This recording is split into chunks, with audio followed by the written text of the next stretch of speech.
Welcome to the Fragrance Files. Welcome to the Fragrance Files. But this is Man. amazing. I've been with you guys for a year. We've known each other for about 2 years now, which is so exciting. Yes. I Yeah. remember we had our first, one of our very first events. I think it was probably event like 4 or 3 or something like that. And for Andrea Mack, Zing and Osmo. And we still were at the point where we didn't know exactly what we were doing. And we were very nervous that no one would come to any of the events that we hosted. But I remember Mitchie walking in and just with Mr. Camel. Yeah, with Mr. Camel. Yeah. And you just said hi to me in a way where I just knew we were going to be friends forever. I knew. So I'm so glad that was true. Oh, I love you guys. So for everybody who may not know the faces behind Stéle, we have Jake and Matt here. You want to give a little introduction for us? I'm Jake. This is Matt. We're the co-founders of Stéle. Yep. I think we started this. I would say this is going to be our third year. Year 3. Actually, right around now, we're just about. We actually probably two years ago. It's year 3. Yeah. Oh my god, that's crazy. Right around now, we were pulling the the cardboard or whatever from the windows in Williamsburg. Yeah. And yeah, April 1st will be our third. I remember when we did that. Actually, we had the store without the cardboard open for 2 months, and I was still working my other job. And we had this whole argument whether we were going to keep the cardboard off or the paper off. When people put paper over the window so you can't see what's inside. We had a nice branded situation, but we were just I was like, you know what? The place is finished. No one knows we exist. Who the fuck cares? What do I care? Who cares?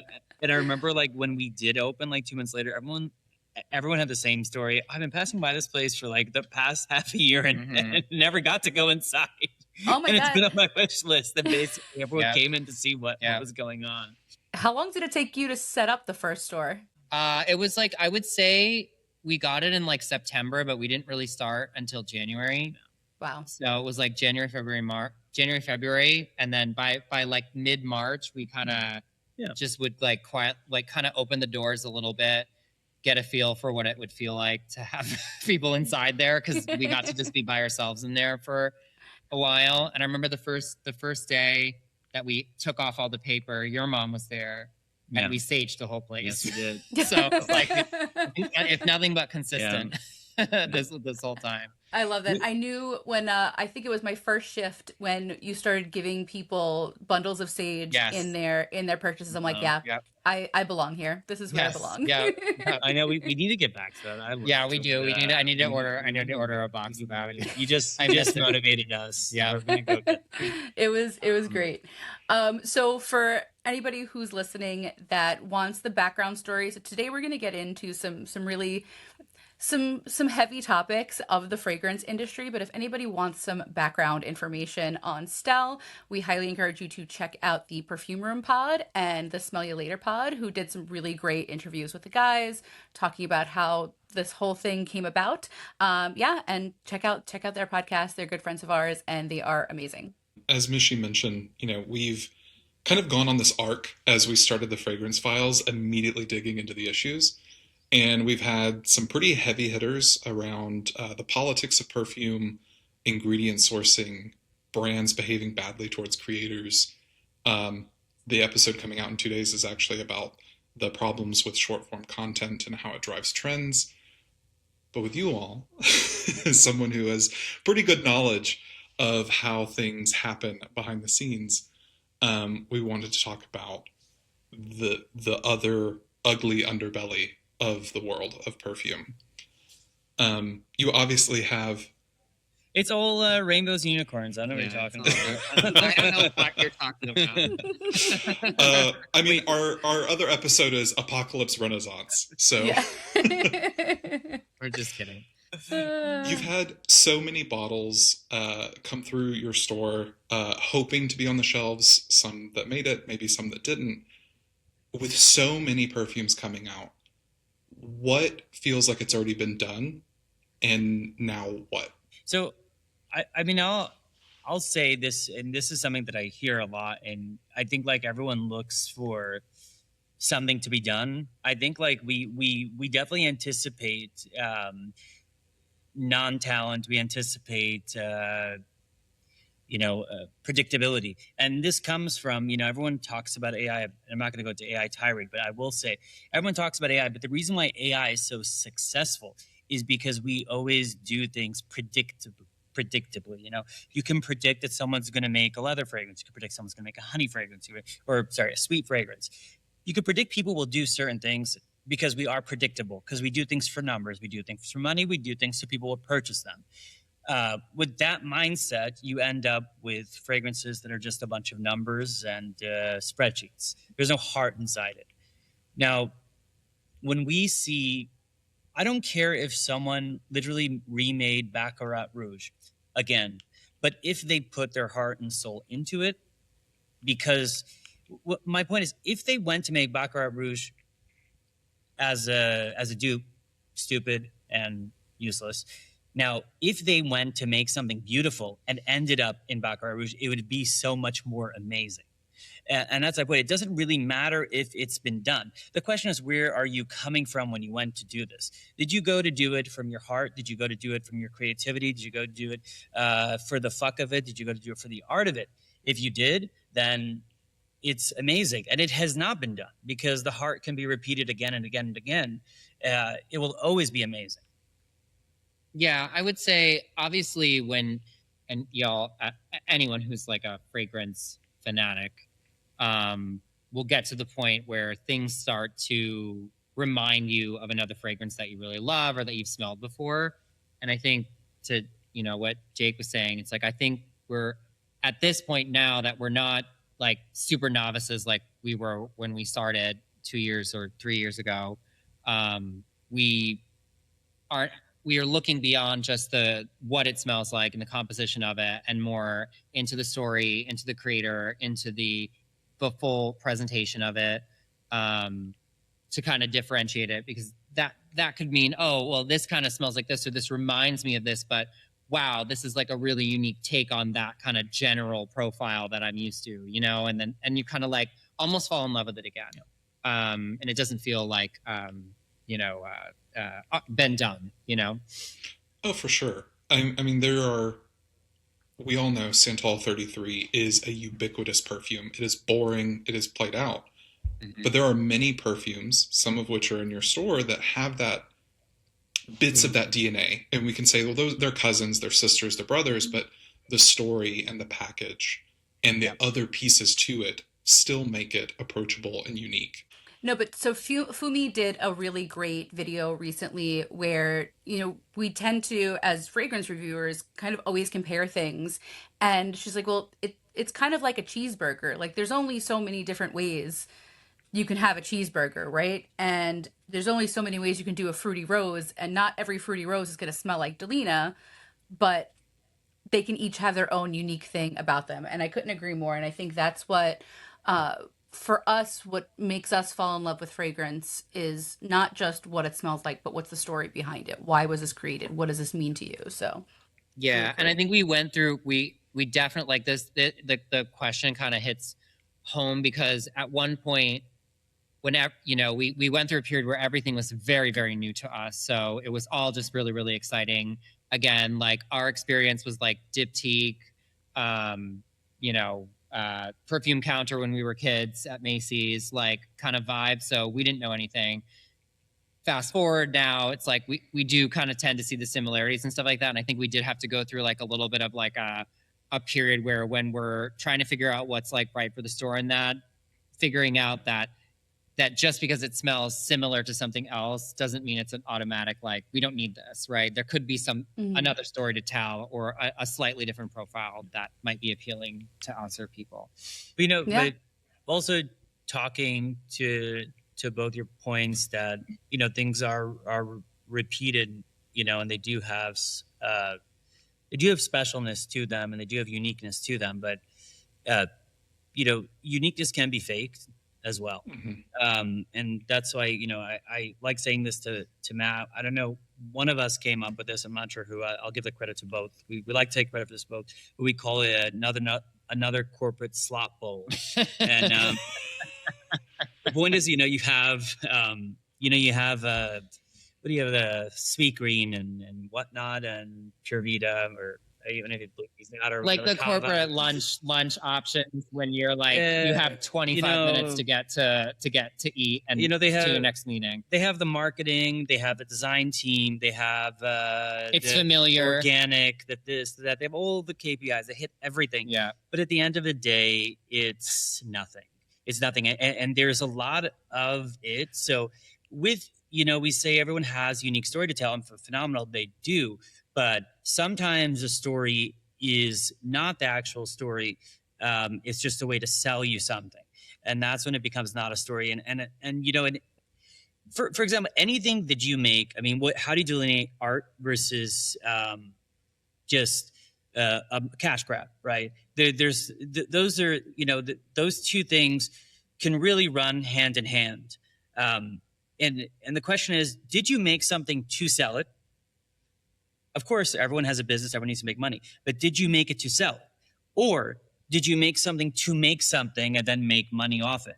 And most things that were created for the sake of creation, they show heart, they show uniqueness. Now, all these corporate slot balls are saying, what is that amazing product that actually worked and it was actually good? How do I replicate that to make money? So they have strategists, such as Matt, come in and they tell them, well, you need to do this, this, this, and that. Or I think Josh does the same thing, and they tell them, this is what you need to do, and then they do that. Now, that's good, but the one thing they're missing was the beginning of all of it. And the beginning of it was someone trying to do something amazing. I'll give you Noah from Amphora, right? We love Amphora. That started. They were one of the first people that came into our store, even before I think the brand. No, I think they came into our store as the brand was being launched, or it just was launched. They didn't even have it together really. And but that was really a first for us as far as like a little bit more exposure to indie, a real true like independent creator.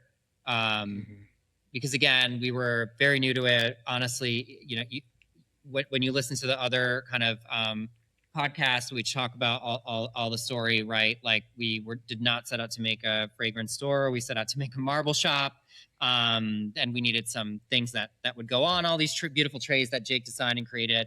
But I think we started with a very artisan mindset of how we wanted to design the store, what we were going to carry at the store, how we were going to present ourselves. So I think what we just didn't really know how to find, or that even existed in fragrance from when we were looking for it. Because again, that wasn't a priority for us at the time.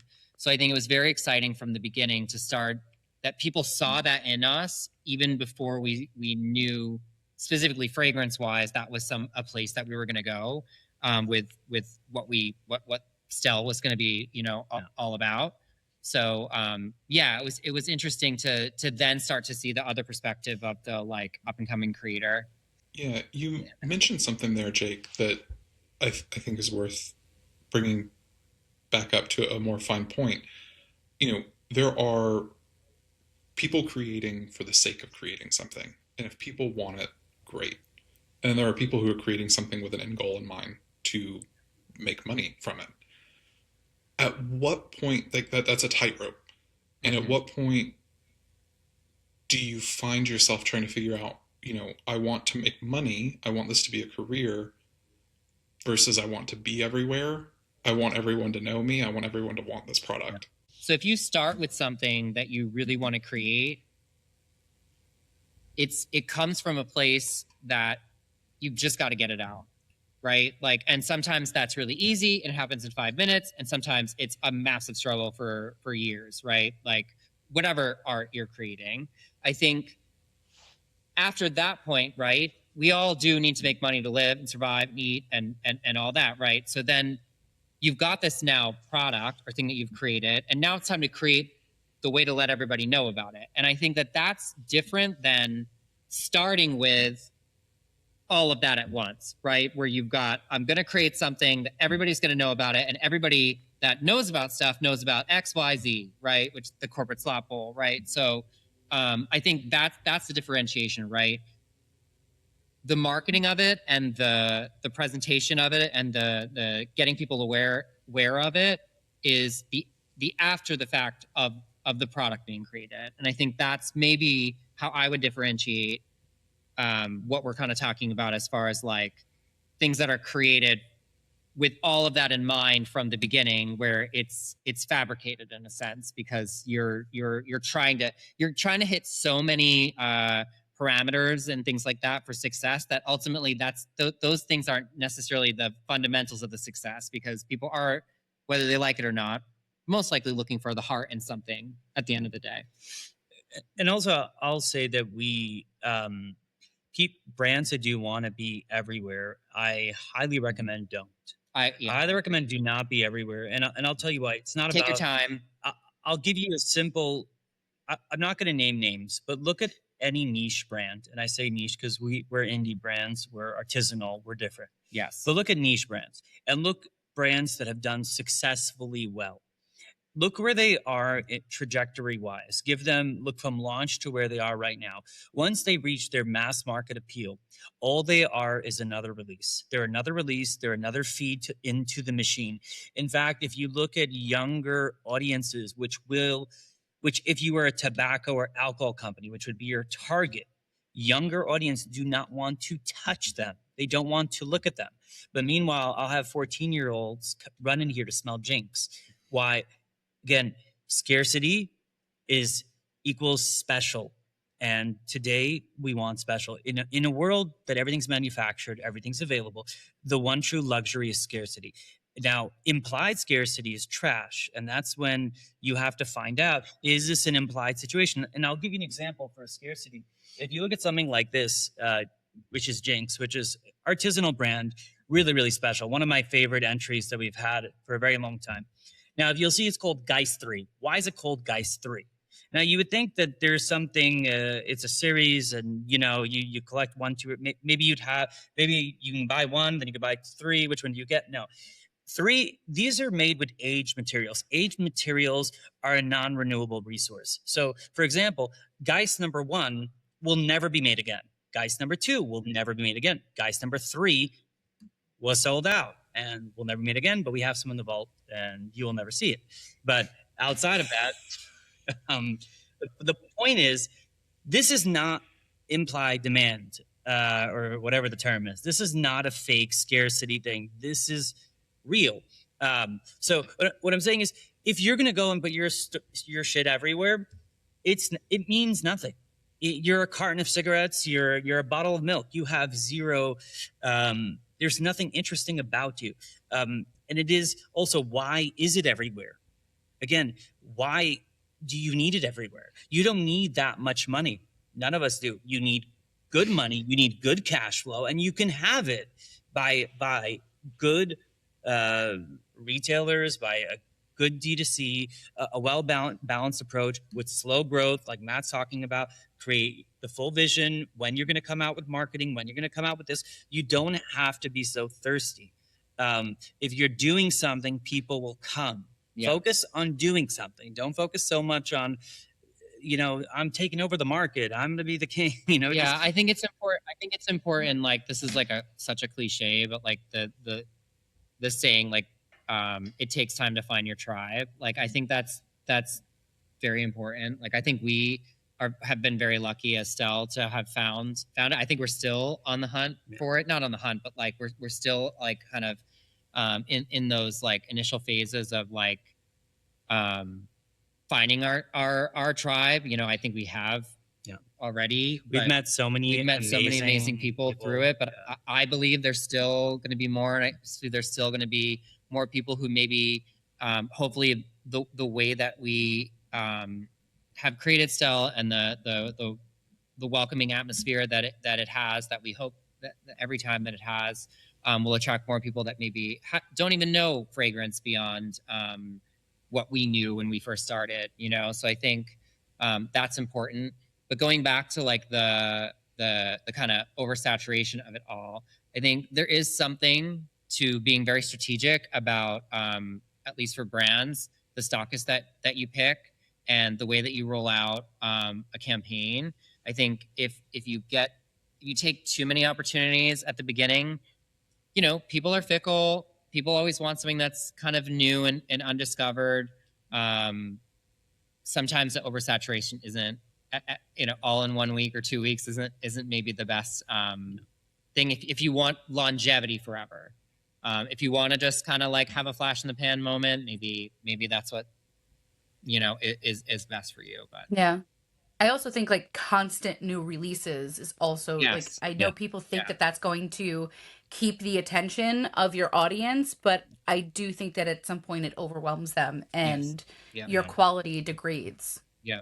But you know what happens? It happens because private equity demands reports, and they demand to see 30, 40, 50% growth, and new release will do it. And once they get the taste of that first release and how it does, you get 5 versions of the same fragrance in 1 year. And you all know what I'm talking about. You're switching to looking at the numbers and not looking at the invisible metrics of things that, the responses from people, maybe you didn't like have a blowout, sales for it, but you really got a lot of great feedback from people. You as the artist feel like you did a really great job and you're proud of yourself for the art that you created, right? But when you do shift, at least in our experience of what we've seen, and mine even in outside of fragrance, just all these years of working in marketing and all that stuff, when you stop focusing on the heart of the idea or the concept, and when you're focused on the metrics are really important. But when you're only focused on the metrics, right, and the sales and all that stuff, I think that's where the soul, unfortunately, gets lost a little bit, because those two things don't talk to each other properly. I think people see it. Maybe they feel it and they don't actually see it. The scale at which private equity is eroding the quality of life in the world. 100%. Speaking specifically towards the fragrance industry, what do you feel gets lost when perfume is treated primarily as an economic growth vehicle instead of this kind of cultural, artistic object? Mm-hmm. There are a lot of issues with, and this was we were saying as well. The invasion has begun. The enemies are at the doorstep, and nobody is paying attention. I say this a lot. Niche used to be interesting. It used to be compelling. It was special, and now it is diluted as fuck. And the reason why private equity is in there, and they are pushing things based on the numbers, based on the reports. What happens is, I'll give you a very simple example. Certain people will shill specific fragrances, and I don't mean content creators. I mean people that are related to selling a product based on stock, return, and investment that they have in that brand. Now, there are certain private equity groups that literally invest in perfumeries specifically and take out of their margin, and they invest in brands and they take out of their margin. Now, what they do is they then take those perfume brands and they put them at said perfumeries. So they're making money 3 to 4 times. So you took a product that you were maybe making 25%, and you are now making 80% on a product that is already 80% marked up. So basically, from what they would have made, you're talking about almost 160% from cost with this system. But what you're in a point, you're like, okay, so great, they're making money, maybe good, maybe not good. But the thing is, what happens is then said perfumeries are said to push these products that are invested in by the private equity groups. So basically, when you're told, buy this, it's so amazing, it's so amazing, it's so amazing. But what you're selling them something that is only being sold because it was invested in. So the actors will, they'll bring in a good brand, they'll bring in an underdog, they'll bring in this, all of its write-offs, and this also works with the larger apparatus that I can't even say the names of it, but the governing bodies of the fragrance world.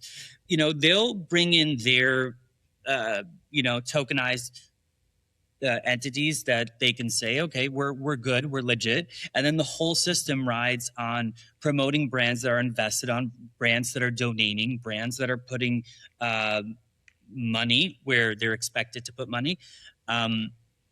So again, it's a bad thing because what it does is it doesn't let creativity win. It does not let actual things happen based on how they were made, based on how they are presented, based on how people react to them. It's all about where do you put, where the funded dollars will lead us to. And imagine we're a world where none of that existed. What would we have? I mean, you'd have Stéle, rightfully so, where things exist at their own merit. I always tell people when they come to the store in general, like, you're going to do as good as you're going to do. Yeah. We don't have sales quotas. Mitchie could tell you, unfortunately, there's no commission on sale value, unfortunately. You know what I mean? I mean, it's just against what we like, and we've talked about this before, but it's been a challenge, an interesting challenge to create an environment that thrives off sales but isn't focused on sales. Because you know what, we got to keep the lights on. Like these candles, we got to replace every single day. So like, we do need to sell fragrances and we do need to all that. But I personally, and I know Jake feels this way too, I just don't want people to leave feeling like they were convinced to buy something or pushed to buy something.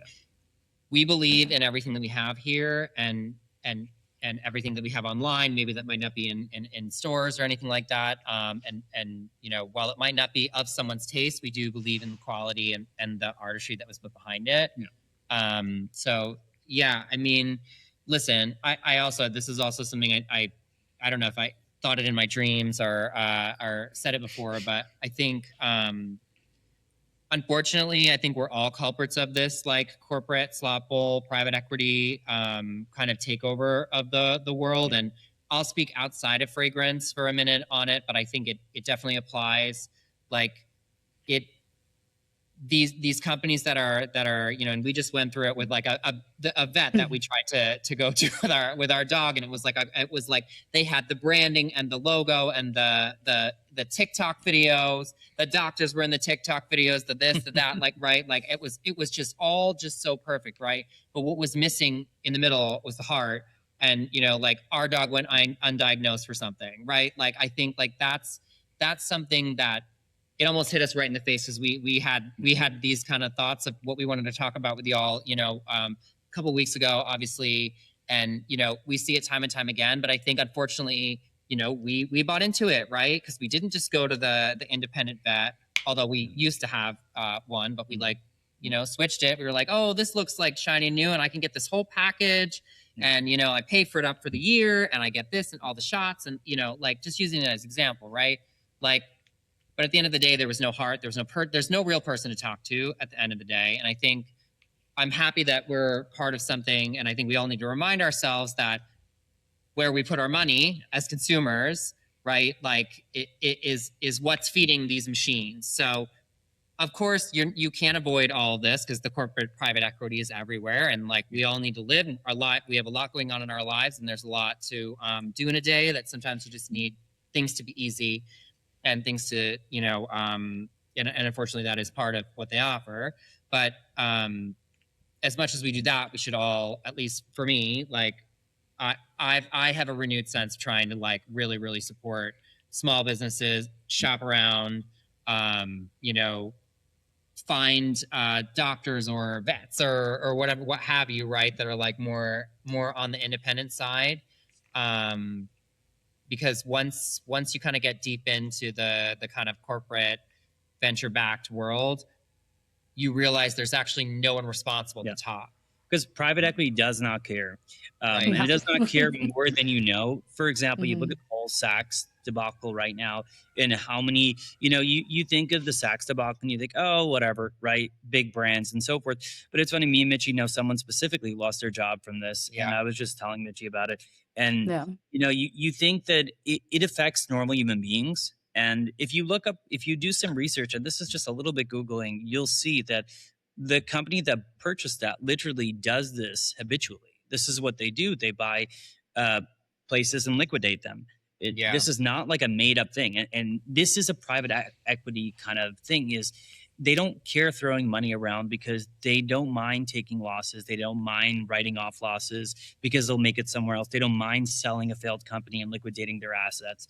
They make their 5-10% and they're happy. And this also comes down to all those, discount websites and different things that you see coming up, and oversaturation of brands, because at the end of the day, the reports need to go to private equity that they see the sales. And if they don't see the sales, you need to create them. And one of the ways to create them is to just offload product on discount websites. It gives you, basically they get to give the report. I sold 500 bottles. Yeah. If you made 10% less, 30% less, it's and part also of the doing report business. that might not break down right where those sales Happen. actually went to. So how do you feel that you can protect the independence of taste and voice when the industry rewards scale above all else? There are many parts to that, right? It comes down to, what does success mean to you, right? What does it take for your capitalism to be satiated, and once you understand what your goals are financially, the end result is different for everyone. Now, regardless of where you need to end up, right? I think with the advent of Stéle specifically, you see Stéle style perfumeries popping up across the country. A marketplace is beginning to form. The reality where you will be able to have your fragrances in 10 to 15 independently owned perfumeries around the country, highlighting independent brands like they were meant to be highlighted. Yeah. The day is here. It's not coming, it's here.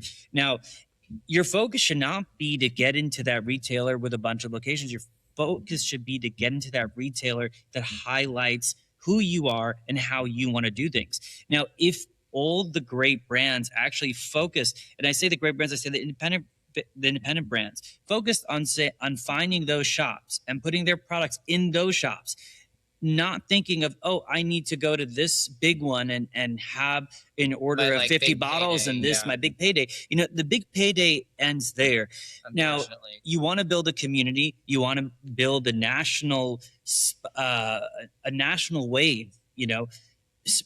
Find those special places across the country. They exist. They're there. They're opening up every day. Every day I see another perfumery opening up. Oh yeah. I saw one that opened in Boston. You know what? Instead of, you would think we would be stressed. I am happy. I think the economic moat needs to grow. Maybe it needs to get smaller for Stéle, but it needs to grow. People need to continue opening up places. Every single state should have an independent perfumery. Now, when that happens, you're talking about an industry that probably generate close to $50 to $100 million, right? That is a lot of marketplace. Now, if we focus on the bigger boys, right, what happens then? What happens is, once they don't need you, they are going to flush you and kill you.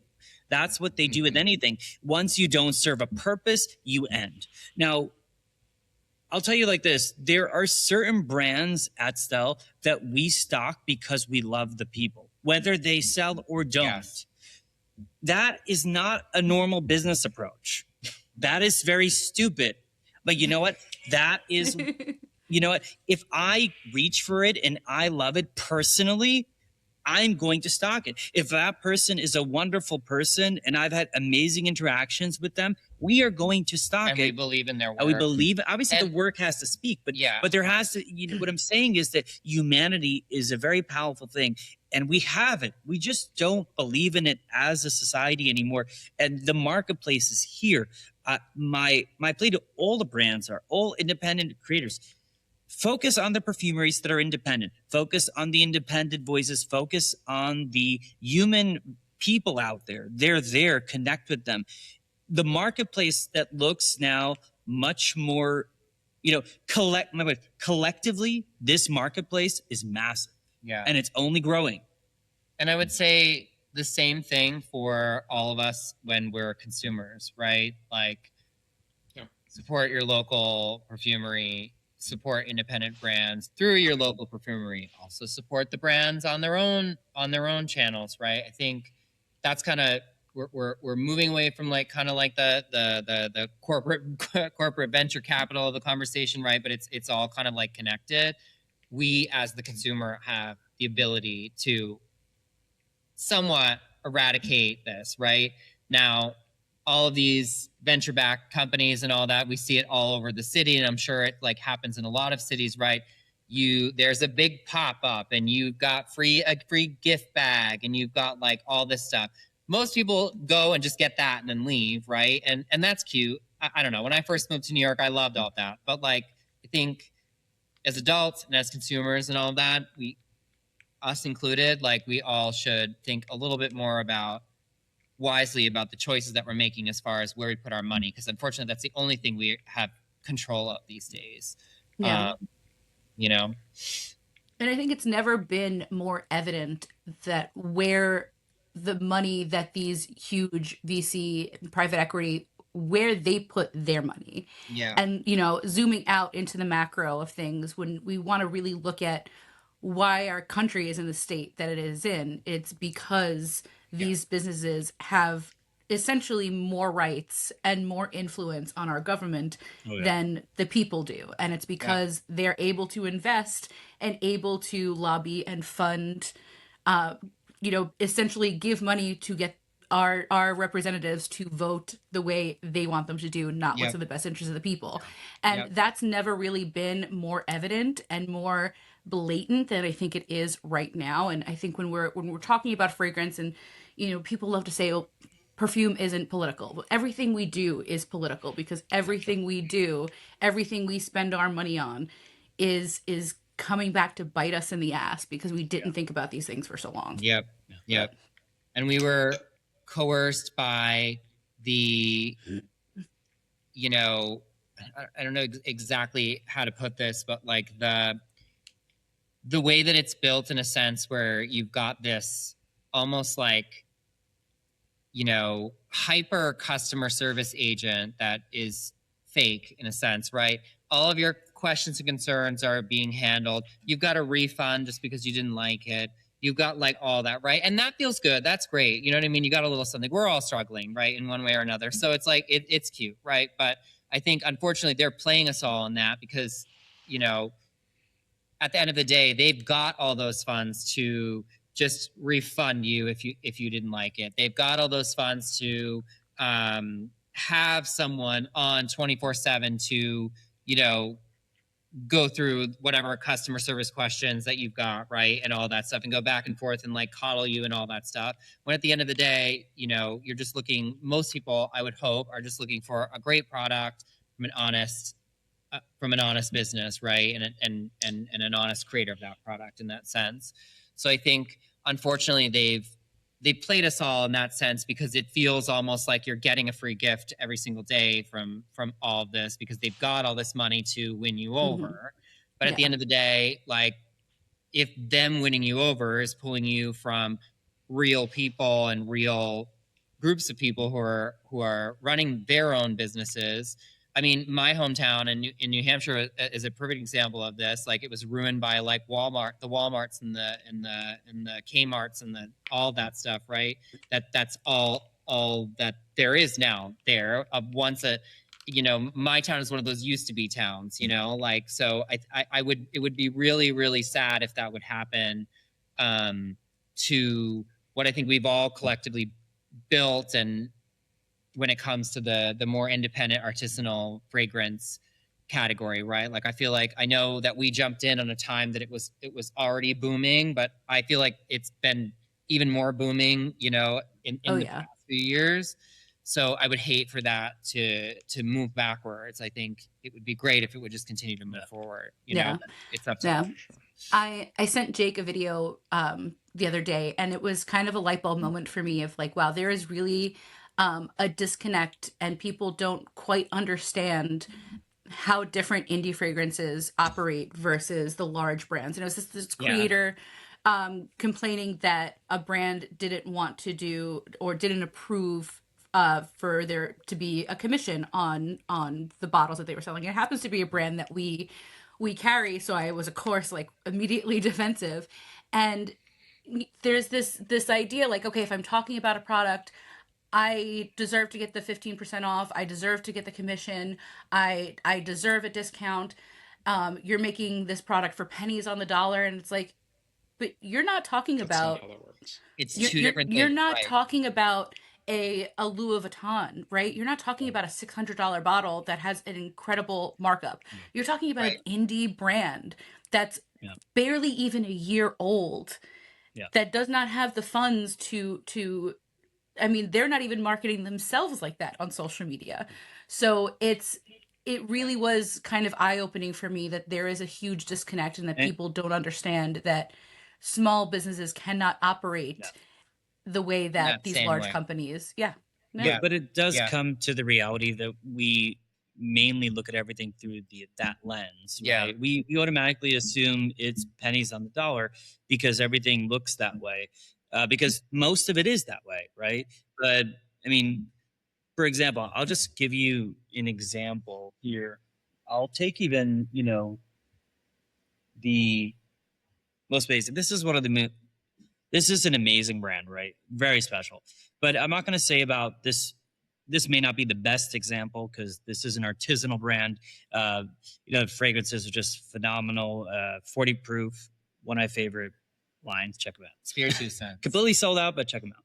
Anyways, hey, my buddies, you just look at this over here now, right? Stock bottle, right? How much does this cost? Let's just say $3 to $4. Labels, because it's not 10,000 labels, maybe another 50 cents to $1 each. Then if you look at getting oil, now being the fact that, again, they cannot make a large run, they can afford, not in this case, To an buy all example, the materials example. to make But to do everything. yeah. They can get those cheap prices because they don't make 10,000 liters. They don't Right. do that. Everything is micro. So let's just say they're spending $3,000 per fragrance, $2,500 per fragrance. And at the end of the day, they're maybe pumping out 300 bottles. The math on that is not as good once you consider that guy has to pay rent, probably feed his children, Time, and all the time, the effort, Mhm. and the fact that he has to sell it for 50% cheaper to retailers and Yeah. ship it out and deal with customs and deal with all these other things. Now, when you look at a big brand who is basically buying something from one of the big oil houses, prepackaged and paid for, and ordering, by the way, just so you know, I won't say names, but one of these little indie companies that you know and love, everyone, their minimum MOQ per SKU is 744,000. So just letting you know, like this idea of some of these smaller indie brands that everyone idolizes is literally, I think milk cartons are probably less available in this city. You know what I mean? But there's like 3 points that I want to drill in there. So let's break this apart. I find this is like the meat of this conversation, I think. So Yes. we all know some of the brands that we loved that have sold to private equity. The acquisition announcement has come out. We've seen it happen. Yeah. But there is this other aspect to it that you just mentioned that some fragrance people might know about, many of them might not. Yeah. So can you talk a little bit about what a large oil house is and how that is kind of the kiss of death for a perfumer to approach them? Yeah. So, I mean, the large oil houses, they do have what they would call an indie program. And the indie program is one that is meant to give the oil house an edge, if you will. And why do they need an edge? Because if you go to a large oil house, what their bread and butter is probably in a hand cream that you buy in an aisle in Duane Reade for $5. Mhm. Now, that being said, the people who develop said hand cream or said body spray or said deodorizer want to know that they're in the same room of something cool, if you will. Now, they have these indie programs where they'll make, I think it's a 3,000 piece run per fragrance. But when you work with an independent oil house, the process is you work with a perfumer on staff and you go through your ideas and so forth, and and you get to where you're intended to. When you work with a larger oil house and you don't have a lot of flex, meaning you're not buying 10,000 liters, right? What you end up with is whatever they have on the shelf or whatever they have, whatever their 1 or 2 mod is, and again, it's not necessarily a bad thing, but the point is that it could be a very bad thing. Why can it be a very bad thing? Because you end up with something that someone matched, and it's kind of like when you take that game where you put the shape into the cutout. You don't really. Yeah, it was meant for it, but that's it. It was just meant for it. There was nothing special about it. There's no uniqueness to it. It fits. And that is a lot of what you get from the oil house is it fits. Now, again, that being said, I can't say that there's not amazing projects that come out of oil houses. There are, and there is a lot of creativity. But more my issue with the larger oil houses would be almost interesting products, interesting lines and brands that are created through large oil houses. Now, why would you take people whose standardized operation is to create things that sell to make something interesting? Granted, they're artists and they should have the capabilities and the ability, so I don't want to, again, discount that, and I think that they can do, but I don't think if I was trying to do something the best, I would go to the people who specialize in it, and that would be to the people who specialize in creativity, who specialize in taking chances. I remember we once had the C-suite of Procter & Gamble schedule a day here, and a lot of big corporations will come to Stéle, and they'll schedule inspirational walkthroughs. We'll walk them through things, and they'll buy a lot of things as well. And I don't think it's to copy anything at all. No. Like people think. I think the mindset in the oil houses is always geared towards market. And again, it's not by choice. These are massive corporations. They're a lot bigger than you know. It's just the way it's built. And the people then who work there always think of numbers. And I remember the perfumer there told me, I in a way, I envy these perfumers right here. They could just do what they want. Yeah. And that's something very special that happens in our spaces. It happens in the independent. For example, there's one independent oil house that we really love. It's called Flair. Wonderful perfumer. Margot is just such a talent, and her work is all over Stéle. She's an icon. The point is when you work someone like that, they're just trying to get to the end of the creative brief. They're trying to get there. They're trying to understand what you want to make. And they'll keep on trying until they hit it. Versus, this is what it is, this is it, and that's it. Now, again, not a bad thing depending what you're here for, right? It's not necessarily a bad thing because that is what there is. But if I wanted something truly creative, truly interesting, and that's why I always come off at one brand that Mitchie, which one. I always go off on it and I get really annoyed by it, by the hype of it all. It's because I find that mainly they work with major oil houses and it's a brand that's based on creativity. But how would you go and try to do something creative while leaving out the biggest field of creativity? I feel like it's just a blind spot, Yeah. I'll take a moment to shout out some of our favorite independent perfumeries. If you are somebody who are starting your own brand, but you don't necessarily want to be the perfumer, Tale of Two Perfumers have made some of my favorite fragrances this year. Gus Romero, Michael Nordstrand, Marissa Zappa, Margot.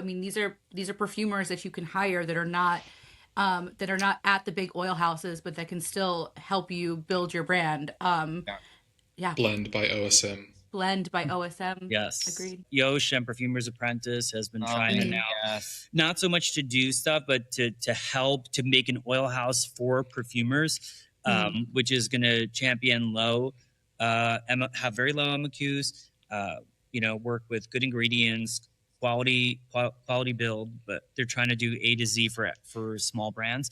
And I think that they're doing something really special over there. I definitely would look into them. I think they're also going to be at Fumes. Yeah.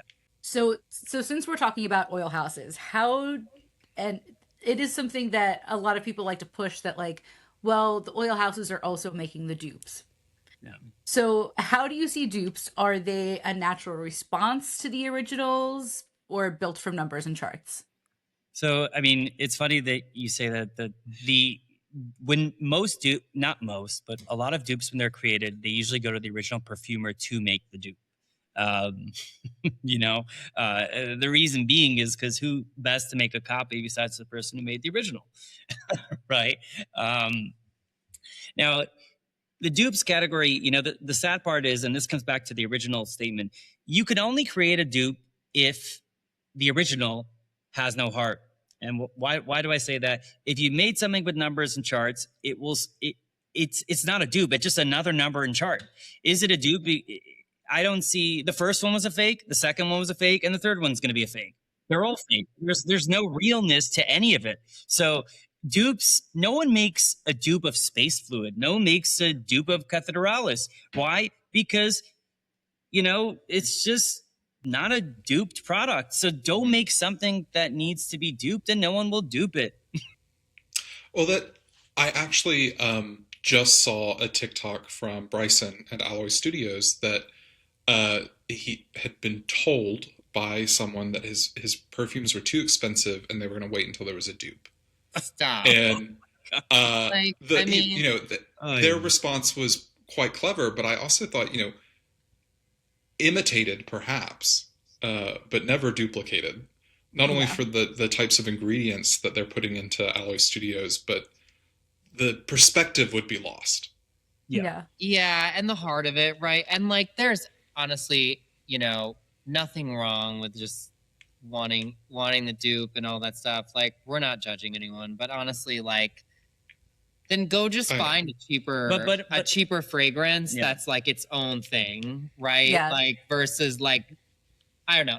Personally, I have not only do I have issue with the dupes, but I have issue with the slicing and dicing of the liquid of it all, right? And I'm not going to name any names or anything like that, but when I see like the option to not support the artist either directly or through their partners like us or whoever, any of the small perfumeries that are coming out, but to like need like the decants and all of it all, right? Where you've got like I'm gonna get like all of that. So like I think that's also an issue, I think. But I will say though to affordability factor and the fact that people this is a very expensive thing, and although decants do remove from the creators and so forth, but at the end of the day, people should not bankrupt themselves. And if decant is your only access to something, absolutely right, buy it. And also,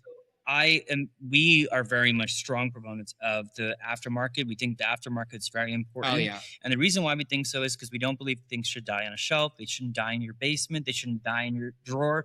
Sell your shit. Yes. If you are not you didn't grab it within the last 3 months, sell it. Someone else, it can find a beautiful home. Someone can enjoy it. And circling back to dupes for a minute, if it's made with heart, it can't be duped.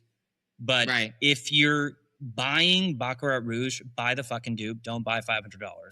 Don't do it. Most of $500 on a $7 fragrance. I have been told that it costs, I'm not saying that one specifically, but I've been told a lot of designer fragrances cost $7 to fill. I know this from the horse's mouth. So just don't be an idiot. Buy the dossier one, buy the fake. Again, it is something that was created for market. Buy an evil corporation, yes, and buy an evil corporation. They made it. Now you buy it for less.